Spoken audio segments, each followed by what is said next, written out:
আজকে 24 আওয়ার্স টিভিবিডির বিশেষ সংবাদে আপনাদের স্বাগত জানাচ্ছি।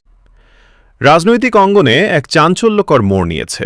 আন্তর্জাতিক অপরাধ ট্রাইব্যুনালে এবার আওয়ামী লীগ নেতাদের পক্ষে আইনি লড়াইয়ে নামছেন আলোচিত আইনজীবী ব্যারিস্টার মামুন। উল্লেখ্য, ব্যারিস্টার মামুন ইতিপূর্বে বিএনপি থেকে নমিনেশন চেয়েছিলেন এবং তিনি প্রধান উপদেষ্টা ড. মোহাম্মদ ইউনূসেরও আইনজীবী হিসেবে পরিচিত। একজন বিএনপি ঘরানার এবং ড.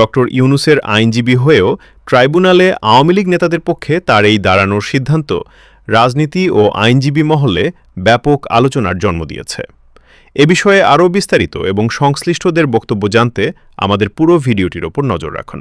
ধন্যবাদ। হসপিটালে যাবে, বিপক্ষের ডাক্তার তাকে সেবা করতে আইনত বাধ্য, নাহলে সে অপরাধীর পর্যায়ে পড়বে।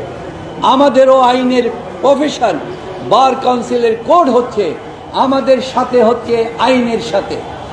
যদি আমি কোনো সরকারি লয়ার নই, আমি হচ্ছে আইনজীবী, আমি ডিফেন্স লয়ার হিসেবে এসেছি, সুতরাং আইনের পুঙ্খানুপুঙ্খভাবে করতে হবে।